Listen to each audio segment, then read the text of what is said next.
الحمد لله نحمده ونستعينه ونستغفره ونؤمن به ونتوكل عليه ونعوذ بالله من شرور أنفسنا ومن سيئات أعمالنا من يهده الله فلا مضل له ومن يضلله فلا هادي له ونشهد أن لا إله إلا الله وحده لا شريك له ونشهد أن سيدنا مولانا محمدًا عبده ورسوله أرسله بالحق بشيرا ونذيرا صلى الله تعالى عليه وعلى آله وأصحابه وبارك وسلم تسليما كثيرا أما بعد فأعوذ بالله من الشيطان الرجيم بسم الله الرحمن الرحيم وإذ قال إبراهيم لأبيه آزر أتتخذ أصناما آلهة إني أراك وقومك في ضلال مبين وكذلك نري إبراهيم ملكوت السماوات والأرض وليكون من الموقنين فلما جن عليه الليل رأى كوكبا قال هذا ربي فلما أفل قال لا أحب الآفلين صدق الله العظيم ونحن على ذلك من الشاهدين والشاكرين اللهم صل على محمد وعلى آل محمد كما صليت على إبراهيم وعلى آل إبراهيم إنك حميد مجيد اللهم بارك على محمد وعلى آل محمد كما باركت على إبراهيم وعلى آل إبراهيم إنك حميد مجيد سبحانك لا علم لنا إلا ما علمتنا اللهم انفعنا بما علمتنا فعلمنا ما ينفعنا وزدنا علما رب اشرح لي صدري ويسر لي أمري واحلل عقدة من لساني يفقهوا قولي اللهم طهر قلوبنا عن غيرك ونبر قلوبنا بنور معرفتك ربنا تقبل منا إنك أنت السميع العليم وتب علينا إنك أنت التواب الرحيم সমস্ত প্রশংসা সেই মহান রব্বুল আলামিনের জন্য যিনি আমাদেরকে আজকের এই জুমার দিনে জুমার নামাজ পড়তে আসার তৌফিক দান করেছেন। এই জন্য আমরা সবাই বলি আলহামদুলিল্লাহ। আমাদের আলোচনা চলতেছিল হযরত ইব্রাহিম আলাইহিস সালাম সম্পর্কে। হযরত ইব্রাহিম আলাইহিস সালাম দাওয়াতের কাজ শুরু করলেন নিজের বাড়ি থেকে, নিজের পিতার থেকে উনি দাওয়াতের কাজ শুরু করলেন। নিজের পিতাকে দাওয়াত দেওয়ার পরে পিতার থেকে উনি কোনো সাড়া পেলেন না, বরঞ্চ পিতা তার উপরে ক্ষিপ্ত হয়ে গেল। ক্ষিপ্ত হয়ে বলল যে তুমি হয়তো এর থেকে বিরত থাকবে, নইলে তোমাকে পাথর মেরে শেষ করে দিব, আর তা না হয় তুমি আমার থেকে দূর হয়ে যাও। তা হযরত ইব্রাহিম আলাইহিস সালাম পিতা যেহেতু বাড়ি থেকে বের করে দিয়েছেন, ইব্রাহিম আলাইহিস সালাম একাই ব্যক্তিত্ব, তার আর মাথা গোঁজার মতন কোনো ঠাঁই নাই। এরপরও ইব্রাহিম আলাইহিস সালাম সে যে মিশন নিয়ে এসেছে, এই মিশনের কাজ উনি এই মিশনের কাজ করতে উনি একটুও ত্রুটি করেন নাই, বরঞ্চ একটুও শিথিলতা করেন নাই। এইবার হযরত ইব্রাহিম আলাইহিস সালাম তার কওমের লোকেদেরকে, তার গোত্রের লোকেদেরকে দাওয়াত শুরু করে দিলেন। হযরত ইব্রাহিম আলাইহিস সালাম তার গোত্রের লোকেদেরকে দাওয়াত শুরু করলেন। কুরআনুল কারীমের ভিতরে সূরা আনআমের ভিতরে আল্লাহ তাআলা সেই কথা বর্ণনা করতেছেন। আল্লাহ তাআলা বলতেছেন, وَإِذْ قَالَ إِبْرَاهِيمُ لِأَبِيهِ آزَرَ أَتَتَّخِذُ أَصْنَامًا آلِهَةً إِنِّي أَرَاكَ وَقَوْمَكَ فِي ضَلَالٍ مُبِينٍ وَكَذَلِكَ نُرِي إِبْرَاهِيمَ مَلَكُوتَ السَّمَاوَاتِ وَالْأَرْضِ وَلِيَكُونَ مِنَ الْمُوقِنِينَ আল্লাহ তাআলা বলতেছেন, وَإِذْ قَالَ إِبْرَاهِيمُ لِأَبِيهِ آزَرَ أَتَتَّخِذُ أَصْنَامًا آلِهَةً إِنِّي أَرَاكَ وَقَوْمَكَ فِي ضَلَالٍ مُبِينٍ হযরত ইব্রাহিম আলাইহিস সালাম তার পিতা আজারকে বললেন, আতাত্তাখিযু আসনামান আলিহা, তুমি কি এই সমস্ত মাবুদ যারা আছে, এই সমস্ত মূর্তি যারা আছে, এদেরকে তুমি ইলাহ হিসাবে গ্রহণ করতেছো, এদেরকে তুমি উপাস্য হিসাবে গ্রহণ করতেছো, এদেরকে তুমি মাবুদ হিসাবে গ্রহণ করতেছো। ইন্নী আরাকা ওয়া কওমাকা ফি দালালিম মুবিন, ইন্নী আরাকা, আমি তোমাকে দেখতেছি, ওয়া কওমাকা, এবং তোমার কওমকে দেখতেছি, ফি দালালিম মুবিন, সুস্পষ্ট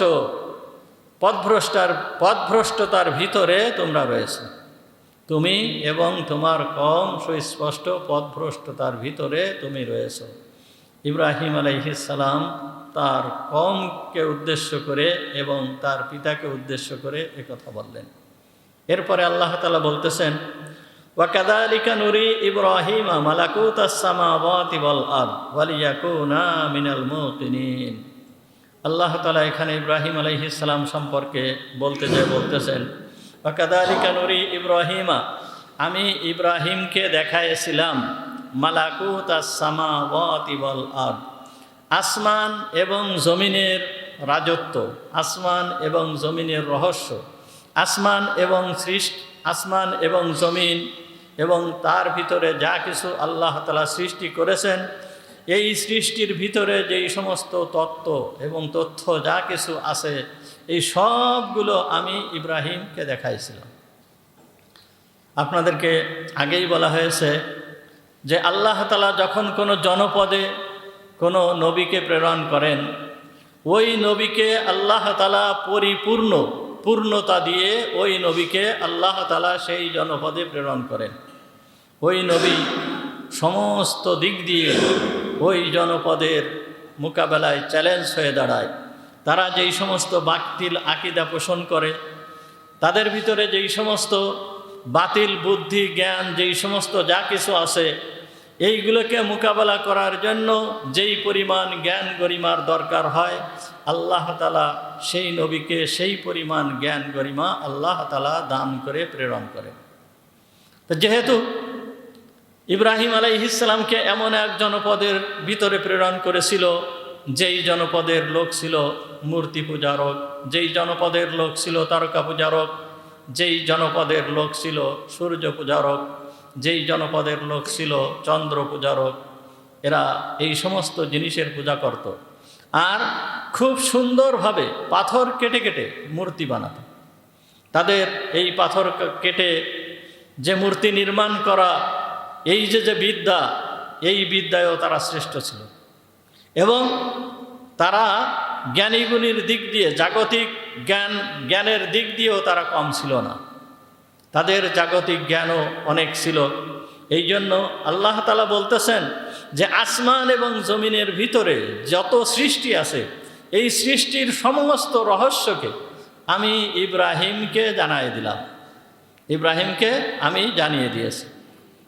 সর্বপ্রথম আমাদের যে নবী, আমাদের নবী হযরতে আদম আলাইহিস সালাম, যেহেতু তিনি আবুল আম্বিয়া, অর্থাৎ সমস্ত নবীদের তো পিতা এবং সমস্ত মানুষের পিতা।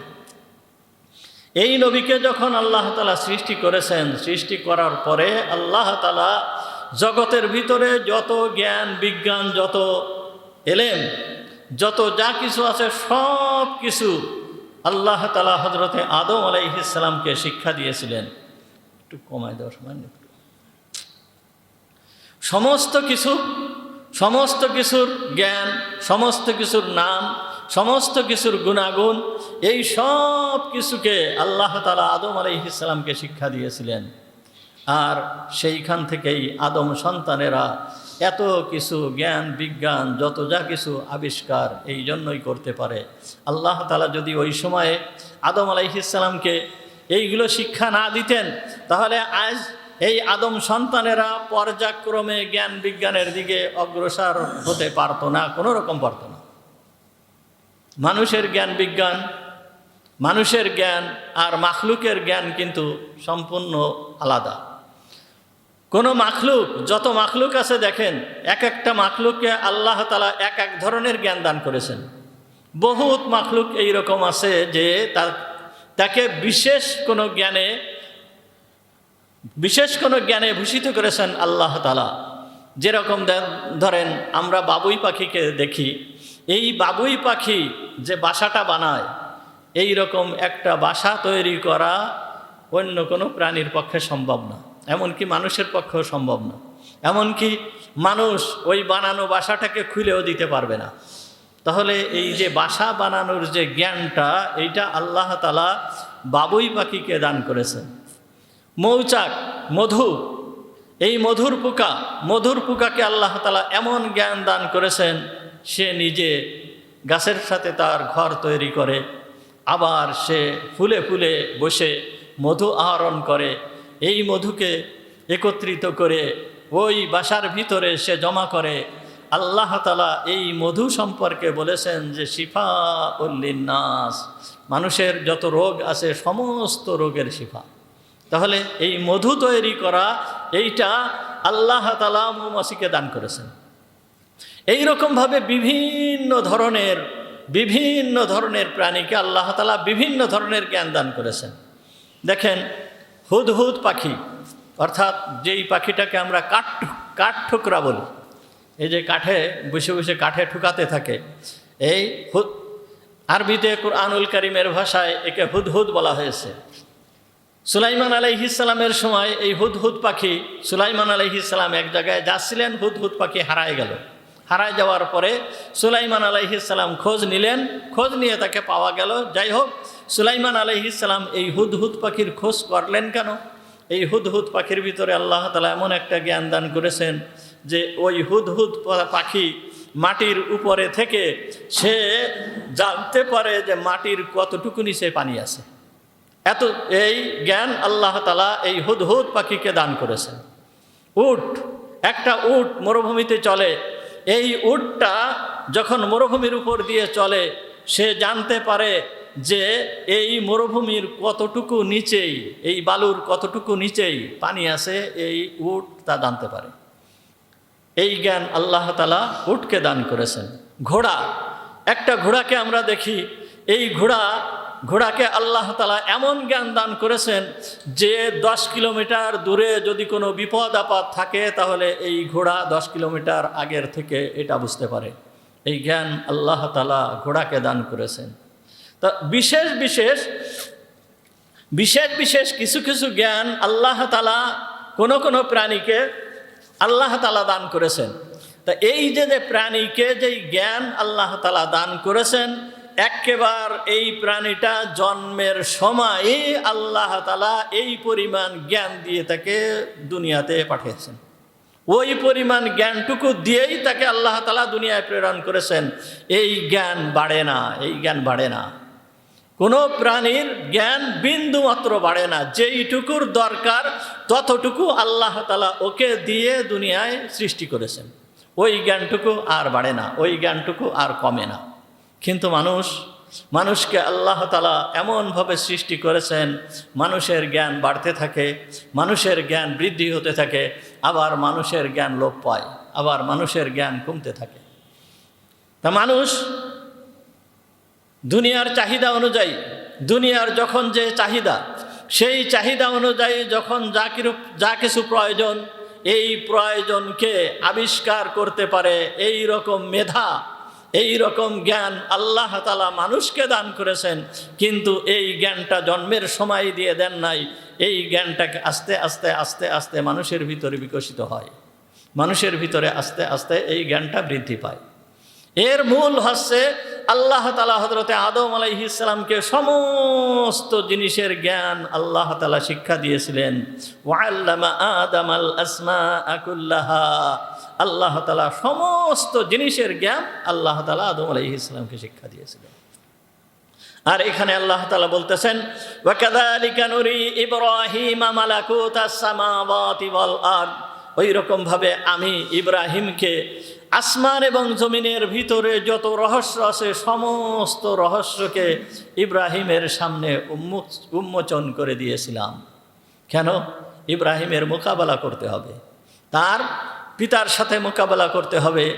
তার পিতার সাথে অস্ত্রের মোকাবেলা করতে হবে না, লাঠির মোকাবেলা করতে হবে না, এই জ্ঞানের মোকাবেলা করতে হবে। তারা যে মূর্তি পূজা করে, এই মূর্তির পূজা যে এইটা ঠিক না, এই মূর্তির পূজার অসারতা প্রমাণ তার করতে হবে, তার পিতার সামনে করতে হবে, তার গোত্রের সামনে করতে হবে, এমনকি বাদশার সামনেও করতে হবে। এই বাদশার সামনে যখন মোকাবেলা করতে হয়, বাদশা তো আর সাধারণ মানুষ হয় না, এই জ্ঞানী মানুষই হয়। যেই যুগের যে বাদশা হয় সে জ্ঞানী মানুষই হয়, তাকে আল্লাহ তাআলা সেই পরিমাণ জ্ঞান দান করেন। তা এই বাদশারও পর্যন্ত মোকাবেলা করতে হবে। সুতরাং ইব্রাহিম একা ব্যক্তিত্ব, এদের মোকাবেলা করতে হলে বহুত পরিমাণ জ্ঞানের প্রয়োজন। এই জন্য আল্লাহ তাআলা আগের থেকে বলতেছেন যে আমি তাকে এই পরিমাণ জ্ঞান আমি তাকে দান করেছিলাম। ওয়া কাযালিকা নুরি ইব্রাহিমা মালাকুতাস সামাওয়াতি ওয়াল আরদ। যা আস্তে আস্তে একটু একটু করে আলোচনায় এসে যাবে যে আল্লাহ তাআলা ইব্রাহিম আলাইহিস সালামকে কেমন জ্ঞান দান করেছিলেন। এরপর ইব্রাহিম আলাইহিস সালামের যে গোত্র, ইব্রাহিম আলাইহিস সালামের যে কওম, এরা কি করত? তারকার পূজা করত, এরা চন্দ্রের পূজা করত, এরা সূর্যের পূজা করত। তা ইব্রাহিম আলাইহিস সালাম এই তিনটার পূজা করা যাবে না, এরা যে রব হতে পারে না, এই জিনিসটা প্রমাণ করার জন্য একদিন রাত্রে উনি বের হয়েছেন। একদিন রাত্রেবেলায় হযরত ইব্রাহিম আলাইহিস সালাম বের হয়েছেন।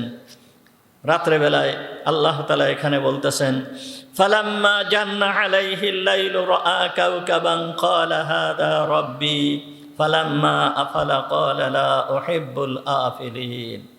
সন্ধ্যার দিকে হযরত ইব্রাহিম আলাইহিস সালাম বের হয়েছেন গোত্রের ভিতরে। আমাদের এই যুগে বর্তমান বিভিন্ন জায়গায় বলতে কি সমস্ত জায়গায় বৈদ্যুতিক লাইটে ভরপুর, সব জায়গায় বৈদ্যুতিক আলো। এই জন্য প্রাকৃতিক আলো এইটি সাধারণত বোঝা যায় না। যারা সাধারণত গ্রামে থাকে, যেই জায়গায় বৈদ্যুতিক লাইন নেই, আপনি কোনো মাঠের ভিতরে যান যেই জায়গায় বৈদ্যুতিক লাইন নেই, বৈদ্যুতিক আলো নেই, সেইখানে আপনি প্রাকৃতিক আলো দেখতে পারবেন, চন্দ্রের আলো দেখতে পারবেন। চন্দ্র যখন আকাশে থাকে তখন এই আলো ওই ফাঁকা জায়গায় কত সুন্দর দেখা যায়, কত মনোরম লাগে, এইটা বলে বোঝানো যাবে না। তা ওই যুগে তো এই রকম বৈদ্যুতিক কোনো আলো ছিল না, আর আলো যা ছিল তাও সামান্য পরিমাণ আলো ছিল, যেইগুলো বিভিন্ন উপায়ে আগুন জ্বালিয়ে সেই আলোর ব্যবস্থা করতে হতো। তা রাত্রেবেলায় সন্ধ্যার সময় হযরত ইব্রাহিম আলাইহিস সালাম বের হয়েছেন, সূর্য ডুবে গিয়েছে। যখন সূর্য ডুবে গিয়েছে, সূর্য ডুবে যাওয়ার পরে এরা তারকার পূজা করে। আল্লাহ তাআলা বলতেছেন, ফালাম্মা জান্না আলাইহিল লাইল, যখন রাত্রবেলায় রাত্র যখন ঘিরে নিল, রাআ কাওকাবান, ইব্রাহিম তখন একটা তারকা দেখলেন। অর্থাৎ সন্ধ্যার সময় দেখবেন একটা তারকা খুব উজ্জ্বল হয়ে ঝলমল করে জ্বলে ওঠে। এই সন্ধ্যার সময় সমস্ত তারকার ভিতরের থেকে একটা তারকা খুব ঝলমল করে জ্বলে ওঠে। এখন এই তারকার পূজা তার গোত্রের লোকেরা, তার কওমের লোকেরা করে। এখন ইব্রাহিম আলাইহিস সালাম এই তারকা যে পূজনীয় হতে পারে না, এই তারকাকে যে পূজা করা যায় না, এইটা ইব্রাহিম আলাইহিস সালাম প্রমাণ করবেন। এই জন্য হযরত ইব্রাহিম আলাইহিস সালাম তারকা দেখে বললেন, হাদা রব্বি, ইহা আমার রব। আমার রব বলতে ইব্রাহিম আলাইহিস সালাম এ কথা বলেন নাই যে এ আমার রব, অর্থাৎ আমি একে রব মনে করতেছি, এ কথা বলেন নাই। অর্থাৎ তোমাদের ধারণা অনুযায়ী, তোমরা যে ধারণা করো তোমাদের রব, তোমরা যে এরকম ধারণা করো এটা তোমাদের রব, সেই তোমাদের ধারণা অনুযায়ী আমি বলতেছি যে হাদা রব্বি, ইহা আমার রব। অর্থাৎ ধরে নেওয়া, আমি ধরে নিলাম এটা হচ্ছে কি আমাদের রব। আমরা সাধারণত অঙ্ক করার সময় যেই রকম ধরে নিই, কোনো একটা অঙ্ক করার সময় উত্তর মিলানোর জন্য আমরা কি ধরে নিই, মনে করি সংখ্যাটি কে ক, মনে করি সংখ্যাটি এক্স, এইরকমভাবে ধরে নিই। তা হযরত ইব্রাহিম আলাইহিস সালাম ধরে নিলেন যে হাদা রব্বি, ইহা আমার রব। তোমাদের ধারণা অনুযায়ী ইহা আমার রব, হাদা রব্বি। ফালাম্মা আফালা ক্বালা লা উহিব্বুল আফিলিন। ফালাম্মা আফালা, অতঃপর এই তারকা যখন আরও উজ্জ্বল হয়ে গেল, সন্ধ্যা একটু বেশি হয়ে গেল, সন্ধ্যা একটু বেশি হয়ে যাওয়ার পরে রাত যখন একটু বেশি হয়ে গেল, এই সময় এই তারকাটা ডুবে গেল। এই তারকাটা বেশি সময় থাকে না, এই তারকাটা ডুবে যায়। যখন এই তারকাটা ডুবে গেল, ডুবে যাওয়ার পরে বলতেছে লা উহিব্বুল আফিলিন, যে ডুবে যায় একে আমি ভালোবাসি না, যে ডুবে যায় একে আমি ভালোবাসি না। তা ইব্রাহিম আলাইহিস সালাম বলতেছে যে ডুবে যায় একে আমি ভালোবাসি না। তা ভালোবাসি না এই কথা বললো কেন? দেখেন, ইবাদত আগেও বলা হয়েছে, ইবাদত করতে গেলে যেই শর্ত আছে তার ভিতরের 1 নম্বর শর্ত হচ্ছে যে অন্তরের ভিতরে সর্বোচ্চ ভালোবাসা নিয়ে আল্লাহর ইবাদত করতে হয়। আল্লাহর ইবাদত করতে গেলে অন্তরের ভিতরে আল্লাহর প্রতি সর্বোচ্চ ভালোবাসা নিয়ে আল্লাহর ইবাদত করতে হয়। ভালোবাসা না নিয়ে যদি আল্লাহর ইবাদত করা হয়, ওই ইবাদতটা ইবাদত হয় না। ওই ইবাদতটা, ওইটাকে ইবাদত বলা চলে না, ওইটা ইবাদত হয় না, ওইটা আল্লাহর দরবারে কবুল হয় না। ইবাদত করতে গেলে সর্বোচ্চ ভালোবাসা নিয়ে আল্লাহর ইবাদত করতে হয়। আল্লাহর প্রতি সর্বোচ্চ ভালোবাসা থাকতে হবে, আর চূড়ান্ত পর্যায়ের বিনয়ী নিজের ভিতরে থাকতে হবে, তাহলে সেইটা ইবাদত হতে পারে। সুতরাং ইবাদত হতে গেলে অন্তরের ভিতরে সর্বোচ্চ ভালোবাসা থাকতে হবে। এই ভালোবাসার ভিতরে কমতি থাকলে হবে না। যার যেই পরিমাণ ভালোবাসা আল্লাহর প্রতি থাকবে, ওই পরিমাণ ইবাদত আল্লাহর দরবারে ওইভাবেই কবুল হবে। দেখেন, যার যেই জিনিসের প্রতি আকৃষ্টতা যত বেশি, যেই জিনিসের প্রতি আকৃষ্ট যত বেশি হয়, ওই জিনিসের প্রতি তার মনোনিবেশ কিন্তু বেশি থাকে। তার মনোনিবেশ ওই জিনিসের প্রতি বেশি থাকে। যেই জিনিসের প্রতি তার ভালোবাসা বেশি থাকে, যেই জিনিসের প্রতি তার ধ্যান খেয়াল বেশি থাকে, ওই জিনিসের প্রতি তার মনোনিবেশ বেশি থাকে। এমনকি যখন কোনো একজন ব্যক্তি কোনো জিনিসের প্রতি মন দিয়ে কোনো একটা জিনিসের দিকে সে মন দিয়ে করতে থাকে কোনো জিনিসকে, অন্যদিকে তার কোনো ধ্যান খেয়াল কোনো কিছুই থাকে না। এই জন্য দেখবেন অনেক বৈজ্ঞানিক যারা আছে, আমরা অনেক বৈজ্ঞানিকদের ইতিহাস জানি, যেই সমস্ত বৈজ্ঞানিকরা আছে দেখা যায় তারা একটা নিয়ে গবেষণা করতে করতে করতে করতে এমন পর্যায়ে চলে যায় যে অন্য কোনো দিক তাদের কোনো কিছুই ব্রেনে থাকে না, কোনো কিছুই তাদের ব্রেনের ভিতরে থাকে না। এমনকি এক বৈজ্ঞানিকের কথা আমরা শুনেছি যে সেই বৈজ্ঞানিকের বিবাহ, এখন বিবাহের সময় তার বন্ধু এসে বলতেছে, এই বন্ধু তুমি যাবে না? তা বলতেছে, কোথায় যাব? তা বলতেছে যে তোমার বিবাহ না আজ। তখন বৈজ্ঞানিক বলতেছে যে তুমি আজকে তুমি বিবাহে যাবে না? তা বলতেছে, কার বিবাহ? তখন বলতেছে, কেন আজকে তোমার বিবাহ না? তখন বলছে, ও হ্যাঁ আমার বিবাহ তো। তা আমার বিবাহ, হ্যাঁ চলো তাহলে যাই। তাহলে দেখেন যে এই ব্যক্তির নিজের বিবাহ পর্যন্ত ভুলে গিয়েছে। কিসের কারণে? তার ধ্যান খেয়াল, তার মনোনিবেশ ওই জিনিসের ভিতরে এমনভাবে দিয়েছে যে তার অন্য কোনো দিকে আর খেয়াল নাই। ঠিক তেমনিভাবে একজন ব্যক্তি যখন দৃঢ়তার সাথে আল্লাহর ইবাদতের ভিতরে মগ্ন হয়, পরিপূর্ণ ধ্যান খেয়ালের সাথে আল্লাহর ইবাদতের ভিতরে মগ্ন হয়, তখন অন্য কোনো দিক তার খেয়াল থাকে না, অন্য কোনোর দিকে কোনো কিছুই তার মনে থাকে না। এমন পর্যায়ে পৌঁছায় যায় যে সে অন্য কোনো কিছুই তার মনে থাকে না, অন্য কোনো কিছুই সে বুঝতে পারে না। এই জন্য অনেক সাহাবাদের ঘটনা আছে, এমনকি হজরতে আলী রাদিয়াল্লাহু তাআলা আনহুর পর্যন্ত ঘটনা আছে যে হজরতে আলী রাদিয়াল্লাহু তাআলা আনহুর পায়ে তীর বিদ্ধ হয়েছিল। তীর বিদ্ধ হওয়ার পরে এমনভাবে তীরটা বিদ্ধ হয়েছিল যে ওই তীরটাকে বের করতে পারতেছিল না, খুব কষ্ট হচ্ছিল। তখন কয়েকজন মিলে পরামর্শ করলো, উনি যখন নামাজে দাঁড়াবে তখন আমরা তীরটাকে বের করে ফেলাবো, তা হযরতে আলী রাদিয়াল্লাহু তাআলা আনহু যখন নামাজে দাঁড়িয়েছেন, নামাজে দাঁড়ানোর পরে ওই তীরটাকে দুইজন সাহাবী, একজন পা ধরেছে আর একজন তীর ধরে টেনে বের করে ফেলেছে, কিন্তু আলী রাদিয়াল্লাহু তাআলা আনহু তা বুঝতে পারেন নাই। কেন বুঝতে পারেন নাই? আল্লাহর ইবাদতের ভিতরে এমনভাবে মগ্ন হয়েছে ওনার কোনো হুঁশ নাই। এইটা হচ্ছে আল্লাহর প্রতি একেবার অধিক ভালোবাসা, অধিক মুহাব্বত, অধিক মায়া। এই ইবাদতের, যার আল্লাহর প্রতি এইরকম ধরনের মায়া আসে, তার ইবাদতের অবস্থা এইরকম হয়ে যায়। আপনাদের ঘটনা শোনাইছি, ইউসুফ বিন নুরি রহমাতুল্লাহি আলাই আমাদের দাদা উস্তাদ, অর্থাৎ আমি হাদিস শিখেছি আমাদের উস্তাদ মুফতি তৈয়ব সাহেবের কাছ থেকে। এই মুফতি তৈয়ব সাহেব ইনি হাদিস শিখেছে ইউসুফ বিন নুরি রহমাতুল্লাহি আলাইহির কাছ থেকে।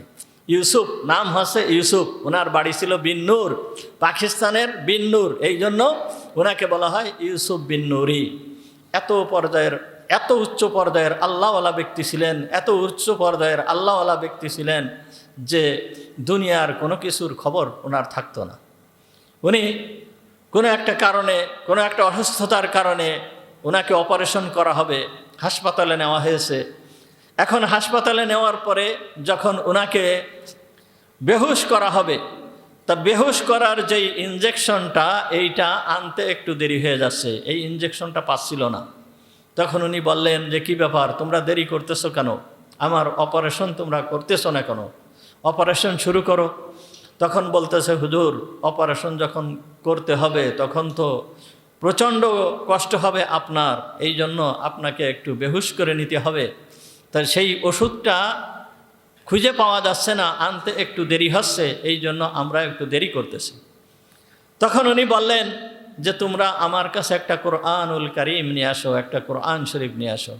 আমি কোরআন শরীফ তেলাওয়াত করতে থাকি। কোরআন শরীফ তেলাওয়াত করতে করতে যখন আমার এই রকম অবস্থা দেখবে, তখন তোমরা আমার অপারেশন করে ফেলাবে। ওনার কাছে কোরআনুল কারীম আনছে। কোরআনুল কারীম আনার পরে ওই কোরআনুল কারীম পড়া শুরু করছেন। কোরআনুল কারীম পড়া শুরু করতে করতে এক পর্যায়ে এমন অবস্থা হয়ে গেছে, কোরআন তো কি আল্লাহর কালাম, কোরআন আল্লাহর কালাম না, আল্লাহর কথা। কোরআনুল কারীম আল্লাহর কালাম, আল্লাহর কথা। কোরআন আল্লাহর সৃষ্টি না। কোরআন কি আল্লাহর সৃষ্টি না, এটা হচ্ছে আল্লাহর সিফাত, আল্লাহর গুণ। কোরআন হচ্ছে আল্লাহর গুণ, আল্লাহর কথা, আল্লাহর কালাম। এটা আল্লাহর সৃষ্টি না, এটা হচ্ছে আল্লাহর গুণ, আল্লাহর কালাম, আল্লাহর গুণ। আমরা অনেক সময় মাদ্রাসার আমরা অনেক সময় ধাঁধার মতন ধরে থাকি।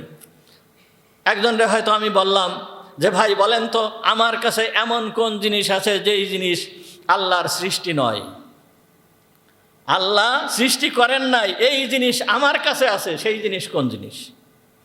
তা দেখেন সেই জিনিস কোন জিনিস? আমার কাছে আল্লাহর সৃষ্টি নয় এমন কোন জিনিস আছে, যেই জিনিস হচ্ছে কোরআনুল কারীম। এটা আল্লাহ তাআলার সৃষ্টি না, এটা হচ্ছে আল্লাহ তাআলার একটা গুণ। কত মানে আমাদের ভাগ্যকে কত উঁচু করেছেন, আমাদের ভাগ্যকে কত ভালো বানায় দিয়েছেন যে আল্লাহ তাআলার এই কালাম, আল্লাহ তাআলার যে একটা সিফাত, এই গুণ, যে এই জিনিসটাকে আমরা আমাদের নিজেদের ভিতরে ধারণ করতে পারতেছি। কি কুরআনুল কারীম আমরা নিজেদের ভিতরে আয়ত্ত করতে পারতেছি। কি আমাদের প্রত্যেকের ভিতরে কুরআনুল কারীম আছে না? কারোর কাছে বেশি আছে, কারোর কাছে কম আছে, কিন্তু প্রত্যেকের ভিতরে আছে না? প্রত্যেকের ভিতরে আছে, প্রত্যেকের ভিতরে আছে। প্রত্যেকের ভিতরে যদি কুরআনুল কারীম না থাকে তাহলে আমি নামাজ পড়ি কিভাবে? সূরা ফাতিহা তো কুরআনুল কারীম, কি সূরা ইখলাস ও কুরআনুল কারীম। এই কুরআনুল কারীম আপনার আমার ভিতরে আছে। আল্লাহ তাআলা আমাদের মর্যাদাকে কত উঁচু করেছেন, কত উঁচু করেছেন। ইউসুফ বিন নুরি রহমাতুল্লাহি আলাইহি ওই সেই কুরআনুল কারীম পড়া শুরু করেছেন, আল্লাহর সাথে কথোপকথন শুরু হয়ে গিয়েছে। এমন এক জগতে উনি হারিয়ে গিয়েছেন যে উনার আর এই জগতের কোনো মানে খুশি নাই। এই সময়ে ডাক্তাররা ওনাকে অপারেশন করে ফেলেছে, উনি বুঝতেই পারেন নাই। যখন এই রকম অবস্থা হয়ে গেছে, উনার অপারেশন হয়ে গেছে, অপারেশন হয়ে যাওয়ার পরে উনার কুরআনুল কারীম পড়াও শেষ হয়েছে। শেষ হওয়ার পরে বলতেছে যে কি ব্যাপার, তোমরা এখনো বসে আছো, আমাকে অপারেশন করো নাই? আমি তোমাদের যেই অবস্থার কথা বলেছিলাম সেই অবস্থা তো আমার অনেক আগেই শুরু হয়েছিল এবং সেটা তো শেষ হয়ে গেছে, এখনো পর্যন্ত বসে আছো কেন? তোমরা আমার অপারেশন করনি কেন? তখন বলতেছে হুজুর আপনার অপারেশন শেষ হয়ে গিয়েছে। তা কুরআনুল কারীম, এই কোরআন আল্লাহ তাআলা মানুষের অন্তরের ভিতরে আল্লাহ তাআলা এই কোরআন দিয়েছেন। সুতরাং ভালোবাসা, কোরআনের প্রতি ভালোবাসা, কোরআনের প্রতি আগ্রহ, আল্লাহর প্রতি আগ্রহ নিয়ে যখন এই কোরআনকে তেলাওয়াত করা হয় তখন কেমন যেন আল্লাহর সঙ্গে কথোপকথন করা হয়, তখন এই বান্দার হুঁশ থাকে না। সুতরাং ইবাদত করতে গেলে সর্বোচ্চ ভালোবাসা থাকতে হবে, তা না হলে সেইটা ইবাদত হবে না। তাই ইব্রাহিম আলাইহিস সালাম কি বললেন? ক্বালা লা উহিব্বুল আফিলিন, আমি এই যারা অস্তিমিত হয়ে যায়, যারা ডুবে যায়, এদেরকে আমি ভালোবাসি না। অর্থাৎ ইবাদত করা তো দূরের কথা, পূজা করা তো দূরের কথা, মানা তো দূরের কথা, এদেরকে আমি ভালোবাসি না। তোমরা যে এদেরকে মাবুদ হিসাবে পূজা করো, আমি একে পূজা করা তো দূরের কথা, একে আমি ভালোই বাসি না। হযরত ইব্রাহিম আলাইহিস সালাম এই কথা বলে দিলেন। অর্থাৎ ইব্রাহিম আলাইহিস সালাম বুঝাই দিলেন যে এই যে তারকা তোমরা পূজা করো, তারকার পূজা করতেছো, তারকাকে রব হিসাবে মেনে নিয়েছো, এই তারকা কি রব হতে পারে? রব যদি হয় তাহলে সে অদৃশ্য ছিল কেন? অদৃশ্যের থেকে দৃশ্যমান হলো কেন? সে প্রথমে অদৃশ্য ছিল, এরপরে সে দৃশ্যমান হলো, এরপরে দৃশ্যমান হয়েছে তো হয়েছে, আবার সে ডুবে গেল কেন? আবার সে অস্তিমিত হয়ে গেল কেন? সুতরাং যে অস্তিমিত হয়ে যায়, যে তার নিজের অবস্থানে স্থির থাকতে পারে না, এই ব্যক্তি, এই জিনিস কখনো রব হতে পারে না, এই জিনিস কখনো রব হতে পারে না। ইব্রাহিম আলাইহিস সালাম তার গোত্রের লোকেদেরকে একথা বুঝাই দিলেন। ও যদি রব হয়, যখন ও অদৃশ্য হয়ে যায়, তাহলে যারা ওর পূজা করে তাদের যেই সমস্ত সমস্যা, এই সমস্যাগুলো সে কোন সময় দেখবে, কোনভাবে দেখবে, কিভাবে দেখবে? আপনাদেরকে ইউসুফ আলাইহিস সালামের ঘটনার ভিতরে বলা হয়েছে, হযরত ইউসুফ আলাইহিস সালাম যখন ছোট আজিজে মিসরের বাড়িতে আসার পরে জুলাইখা ছিল মূর্তি পূজারী, একনিষ্ঠ মূর্তি পূজারী। এই ইউসুফকে ওই মূর্তি পূজার ওইখানে নিয়ে যেত। তা যখন প্রথম দিন ইউসুফ আলাইহিস সালামকে নিয়ে যাওয়ার পরে ওই মূর্তিকে সামনে আনা হয় নাই, সকালবেলায় নিয়েছে। এই একটু পরে যায়, যখন সকাল হয়েছে, জুলাইখা অপেক্ষা করতেছে, দাঁড়িয়ে আছে, এরপরে যে ওই মূর্তিকে আস্তে আস্তে আস্তে আস্তে সামনে আনা হয়েছে। তা সামনে আনার পরে হযরত ইউসুফ আলাইহিস সালাম জুলেখাকে জিজ্ঞেস করতেছে যে কি ব্যাপার, যাকে পূজা করতে হয় সে কই? তখন বলতেছে সে এখনো পর্যন্ত সামনে আনা হয় নাই, রাত্রেবেলা তো সে ঘুমাইছিল, এই জন্য ঘুম থেকে উঠবে, এরপরে আমাদের সামনে নিয়ে আসবে। তখন ইউসুফ আলাইহিস সালাম প্রশ্ন করলেন, যে ঘুমায় থাকে, যখন সে ঘুমায় তখন যদি তার অনুসারীরা, যদি তার পূজারীরা কোনো বিপদে পড়ে, তাহলে তাকে উদ্ধার কে করে? কে তাকে উদ্ধার করে? তাকে উদ্ধার করে কিভাবে? সে তো ঘুমন্ত, সে কিভাবে উদ্ধার করে? এই রকম এমন এমন কিছু প্রশ্ন জুলেখাকে করেছিল ইউসুফ আলাইহিস সালাম। জুলেখা এত জ্ঞানী, এত জ্ঞানবতী হওয়া সত্ত্বেও এই প্রশ্নের উত্তর দিতে পারে নাই, এই প্রশ্নের উত্তর দিতে পারে নাই।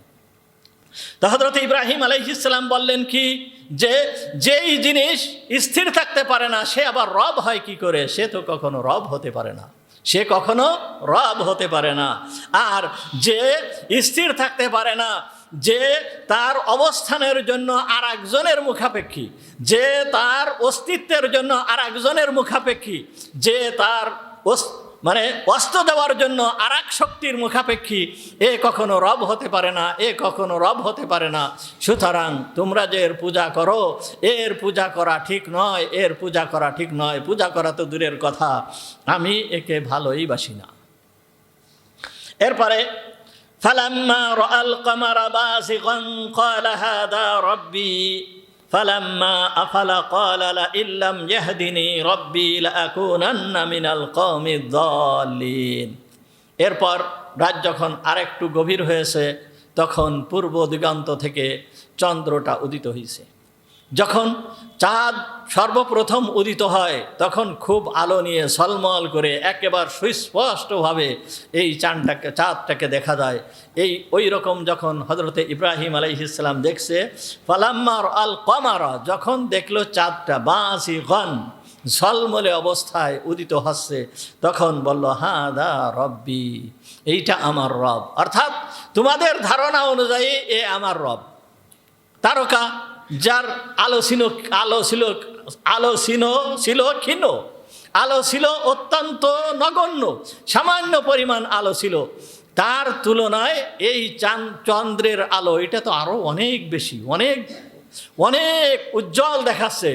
সুতরাং হাদা রব্বি, তোমাদের ধারণা অনুযায়ী এইটা আমার রব।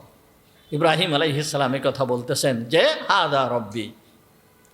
ফালাম্মা আফালা, যখন এই চন্দ্রটাও ডুবে গেল, চন্দ্রটাও ডুবে গিয়েছে, চন্দ্রটা ডুবে যাওয়ার পরে বলতেছে লা ইল্লাম ইয়াহদিনি রাব্বি লাআকুনান্না মিনাল কওমিজ যাল্লিন। লা ইল্লাম ইয়াহদিনি রাব্বি, আমার মহান রব যদি আমাকে পথ না দেখাতেন, আমার রব যদি আমাকে হিদায়েত না করতেন, তাহলে আমিও ওই পথভ্রষ্ট কওমদের ভিতরে হয়ে যেতাম, পথভ্রষ্ট কওমদের অন্তর্ভুক্ত হয়ে যেতাম, যারা চন্দ্রের পূজা করে তাদের মতনই হয়ে যেতাম। অর্থাৎ ইব্রাহিম আলাইহিস সালাম বলতে চাচ্ছেন যে চাঁদ, এই চাঁদটা তো খুব আলো নিয়ে উঠেছিল, চাঁদটা উঠেছিল, উঠার পরে এ আস্তে আস্তে আস্তে আস্তে চলতে চলতে চলতে চলতে পশ্চিম দিগন্তে এসে এক সময় কি হলো, ডুবে গেল। তা যখন যেই জিনিস ডুবে যায় এ আবার রব হয় কি করে? এ তো রব হতে পারে না। যে নিজের অস্তিত্বকে রক্ষা করতে পারে না, নিজেকে এক স্থানে সে টিকায় রাখতে পারে না, এ তো কখনো রব হতে পারে না, এ তো কখনো রব হতে পারে না। সুতরাং তোমরা একে কিভাবে রব হিসাবে মানো, কিভাবে রব হিসাবে মানো? দেখেন ইব্রাহিম আলাইহিস সালামের এই ঘটনা সেই 4000 বছর আগের ঘটনা কুরআনুল কারীমের ভিতরে আমাদের সামনে অবতীর্ণ করে এটা আমাদেরকে শিক্ষা দিচ্ছেন যে রব হচ্ছে একমাত্র আল্লাহ, একমাত্র আল্লাহ ছাড়া কেউ কোনোদিন রব হতে পারে না, কেউ কোনোদিন রব হতে পারে না। আল্লাহই একমাত্র রব, আল্লাহই একমাত্র রব। চন্দ্র কখনোই রব হতে পারে না, তারকা কখনো রব হতে পারে না, সূর্য কখনো রব হতে পারে না। এর প্রমাণ আল্লাহ তাআলা কুরআনুল কারীমের ভিতরে দিয়ে দিয়েছেন যে চাঁদ একটা সৃষ্টি বস্তু, একে আল্লাহ সৃষ্টি করেছেন। সূর্য একটা সৃষ্টি বস্তু, একে আল্লাহ সৃষ্টি করেছেন। যে নিজের অস্তিত্বে আসার জন্য আরেকজনের মুখাপেক্ষী, আরেক শক্তির মুখাপেক্ষী, সে আবার রব হয় কি করে? যে নিজের অবস্থানের জন্য আরেকজনের মুখাপেক্ষী, সে আবার রব হয় কি করে? এ তো কখনোই রব হতে পারে না। ইব্রাহিম আলাইহিস সালাম বললেন, যদি আল্লাহ আমাকে পথ না দেখাতো, আল্লাহ আমাকে হিদায়েত না করতো, তাহলে আমিও তোমাদের মতন এই গোমরা কওমদের অন্তর্ভুক্ত হয়ে যেতাম, আমিও গোমরা কওমদের অন্তর্ভুক্ত হয়ে যেতাম। রাত্র শেষ হয়ে গেছে, রাত্র শেষ যখন রাত্র শেষ হয়ে গিয়েছে, রাত্র শেষ হয়ে যাওয়ার পরে সূর্য উদিত হয়েছে, ঝলমল করে পূর্ব দিগন্ত থেকে সূর্য উদিত হয়েছে। ফালাম্মা রাআশ শামসা বাসিগাতান ক্বালা হাদা রব্বি হাদা আকবার। যখন হযরত ইব্রাহিম আলাইহিস সালাম দেখলো যে পূর্ব দিগন্ত থেকে ঝলমল করে সূর্য উদিত হয়েছে, আর ফাঁকা স্থানে যদি দাঁড়ানো হয়, দাঁড়িয়ে যদি সূর্যের দিকে তাকানো হয়, যে এই সময় সূর্য উদিত হয়, কতই না সুন্দর দেখা যায় এই সূর্যকে, কিভাবে কত বিরাট একটা আলো নিয়ে এই সূর্যটা উদিত হয়, কত সুন্দর দেখা যায়। আর এই সময়ে সাধারণত এই সূর্যের পূজা যারা করে তারা এই সময়ে এই সূর্যের পূজা করে। এই জন্য যখন সূর্য ওঠে এবং যখন সূর্য ডোবে এবং সূর্য যখন মাথার উপরে থাকে, এই সময়ে আল্লাহর ইবাদত করা অর্থাৎ আল্লাহকে সেজদা করা, নামাজ আদায় করা হারাম। নামাজ আদায় করা কি হারাম, নিষিদ্ধ মানে হারাম। নামাজ আদায় কোনো সময় আছে হারাম, কোনো সময় আছে মাকরুহ। মাকরুহ হচ্ছে কোন সময়ে সূর্য উঠে গিয়েছে, উঠে যাওয়ার পরে 10 মিনিট পর্যন্ত যেই সময় আছে এই সময়টা হচ্ছে মাকরুহ সময়। এই সময়ে নামাজ আদায় করা যায় না। আসরের নামাজ পড়া হয়ে গেছে, আসরের নামাজ পড়ার পরে কোনো নামাজ পড়া এই সময়ে হচ্ছে মাকরুহ, এই সময়ে কোনো নামাজ পড়া যায় না। এইরকমভাবে কিছু কিছু মাকরুহ সময় রয়ে গেছে। ফজরের সুন্নাত, ফজরের সময় যখন হয়ে গিয়েছে, ফজরের সুন্নাত বাদে অন্য কোনো নামাজ পড়া মাকরুহ, অন্য কোনো নামাজ পড়া যাবে না। তা এই সময়গুলো হচ্ছে মাকরুহ সময়। আর তিনটা সময় হচ্ছে হারাম সময়। হারাম সময় কোন সময়? যেই সময় সূর্য উদিত হয়, যেই সময় সূর্য অস্ত যায়, আর যেই সময় সূর্য ঠিক মাথার উপরে থাকে, এই তিনটা সময় হচ্ছে মাকরুহ সময়। এই সময় এই হারাম সময়। এই হারাম সময় কেন? এই সূর্যের পূজারীরা যারা সূর্যের পূজা করে তারা সাধারণত এই সময়ই তারা এই সূর্যকে পূজা করে, সূর্যকে পূজা করে। এই জন্য ওদের পূজার সাথে যেন মিলে না যায়, এই জন্য এই সময়ে নামাজ পড়াকে হারাম করে দেওয়া হয়েছে, যে এই সময়ে নামাজ পড়া যাবে না, এই সময়ে নামাজ আদায় করা যাবে না। তা হযরত ইব্রাহিম আলাইহিস সালাম যখন দেখলো সূর্য কি হয়েছে, বড় হয়ে উদিত হয়েছে, তখন উনি বলতেছেন হাদা রব্বি হাদা আকবার, এই হচ্ছে আমার রব, অর্থাৎ তোমাদের ধারণা অনুযায়ী এ হচ্ছে আমার রব, হাদা আকবার, আর এইটা হচ্ছে সব থেকে বড়। অর্থাৎ আগে দেখেছি তারকা ছিল ছোট, তারকার থেকে একটু বড় ছিল চন্দ্র, চন্দ্রের থেকে আরও বড় হচ্ছে সূর্য, তাহলে সূর্য হচ্ছে সব থেকে বড়। সুতরাং এই সূর্যই হচ্ছে আমার রব। এই ইব্রাহিম আলাইহিস সালাম এই কথা বললেন। ফালাম্মা আফালাত, যখন এই সূর্য ডুবে গেল, কি দিনের শেষে সন্ধ্যাবেলায় যখন এই সূর্য ডুবে গিয়েছে, ক্বালা ইয়া কওমি ইন্নী বারিউম মিম্মা তুশরিকুন, ইয়া কওমি, হে আমার গোত্রের লোকেরা, ইন্নী বারিউম মিম্মা তুশরিকুন, আমি পবিত্র, আমি বিমুখতা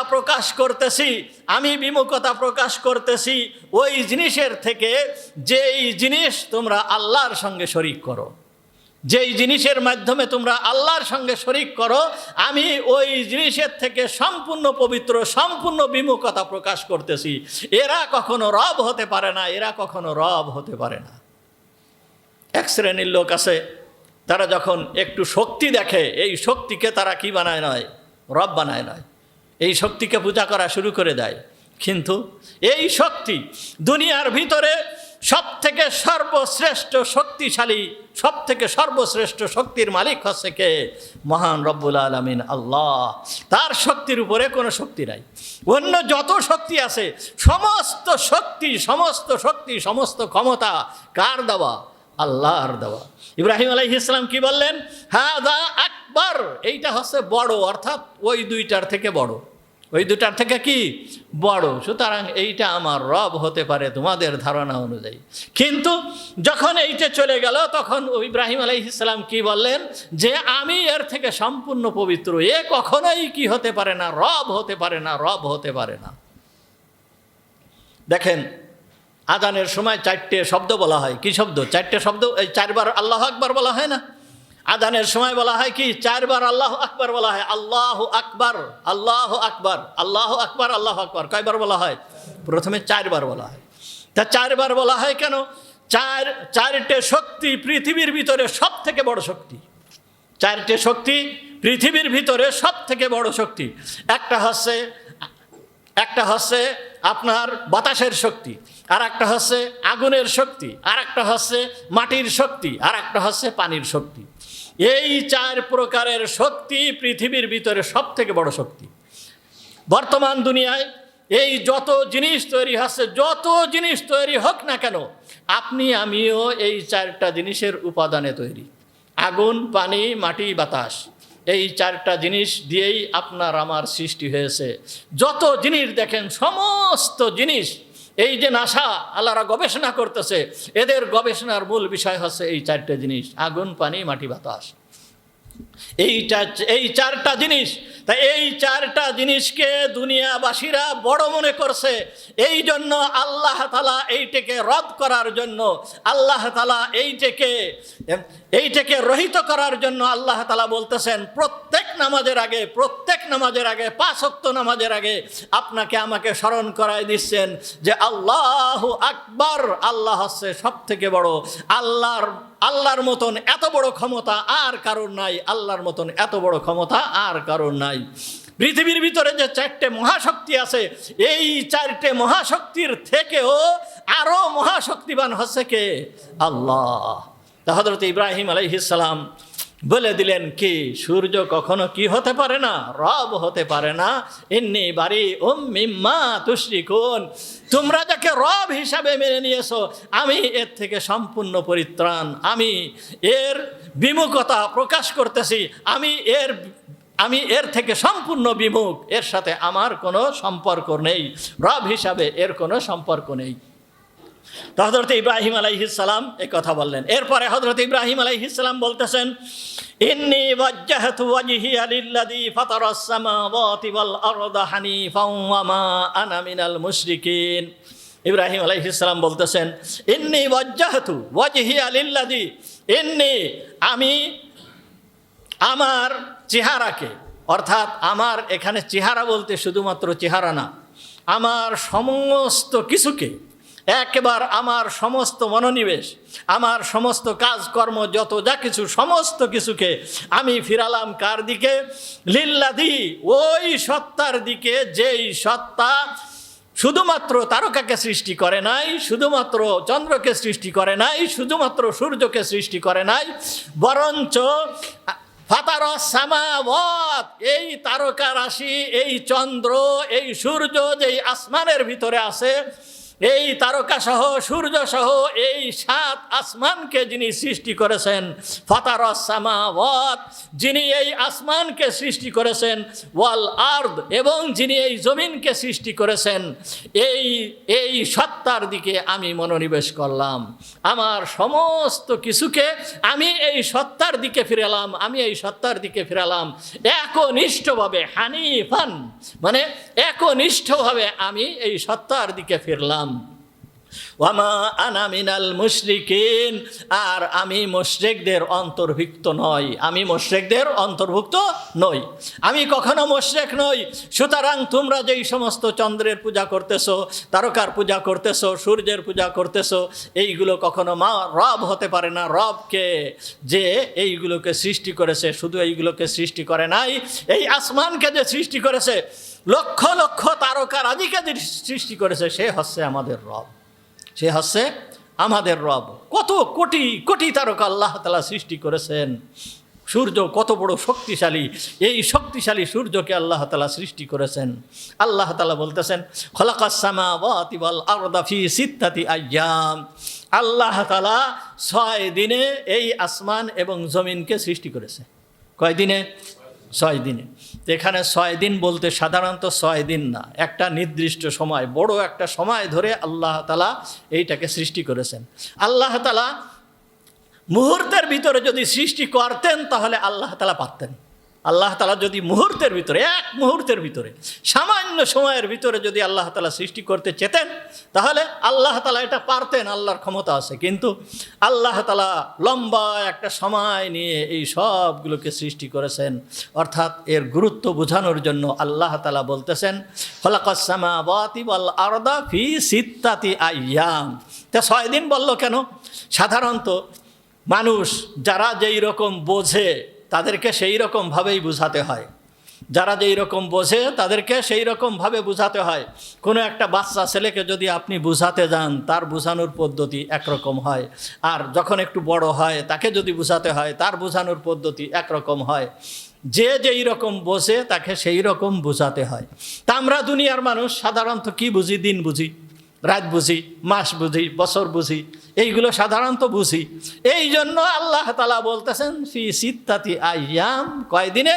6 দিনে সৃষ্টি করেছেন। আসলে 6 দিন নয়। কারণ হচ্ছেন কি, হয়তো আপনারা প্রশ্ন বলতে পারেন যে 6 দিন নয়, আল্লাহ তাআলা পরিষ্কার বলতেছেন সিত্তাতি আইয়াম, কি 6 দিন? তো এখানে 6 দিন নয়, 6 দিনে আল্লাহ তাআলা আসমান জমিন সমস্ত কিছু সৃষ্টি করেছেন। কয় দিনে? 6 দিনে। তা আসমান জমিন সৃষ্টি করতেছে 6 দিনে। আপনার আসমান, এই দিন আর রাত, দিন বোঝা যায়, রাত বোঝা যায় কিসের কারণে? সূর্যের কারণে না? সূর্য উদিত হওয়ার থেকে অস্ত যাওয়া পর্যন্ত, কি বা সূর্য একদিনের উদিত হওয়ার থেকে আর একদিনের উদিত হওয়া পর্যন্ত এই 24 ঘন্টাকে বলা হয় কি? একদিন। তা আল্লাহ তাআলা এখনো সূর্য সৃষ্টিই করেন নাই, তা দিন আসলো কোথার থেকে?